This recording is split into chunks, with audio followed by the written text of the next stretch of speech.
विजय करोने, मी वेदांत सेवक राजाजीवर, मी सारस्वत कल्याण शिरामे. आम्ही इयत्ता 9वीतील विद्यार्थी PM श्री जिल्हा परिषद हायस्कूल साकोली इथे शिकतो.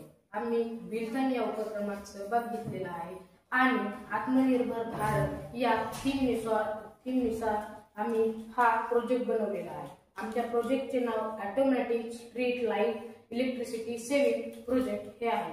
या प्रोजेक्टचे मुख्यत्व काम म्हणजे याच्यामुळे रस्त्यावर जे रात्रभर चालू राहणारे लाईट असतात त्याच्यापासून जी इलेक्ट्रिसिटी वेस्टेज होते ती वेस्टेज थांबवण्यासाठी आम्ही हा प्रोजेक्ट बनवलेला आहे.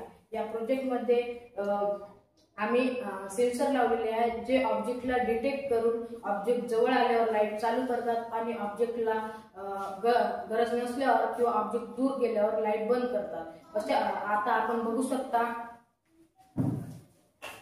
की हा कार ऑब्जेक्ट आहे आणि ती खांबाजवळ जाताच लाईट सुरू होत आहे आणि ती कार समोर जातात हा खांब बंद होऊन तो खांब चालू होत आहे. त्या खांबावरील लाईट चालू होत आहे म्हणजे जी याला लागणारी इलेक्ट्रिसिटी आहे ती वाचत आहे व याची वापरण्यात येत आहे. म्हणजे जसं ऑब्जेक्ट दूर जाईल तशा प्रकारे इलेक्ट्रिसिटी ही वापरण्यात जाईल आणि गरज नसताना वेस्टेज होणार नाही. धन्यवाद.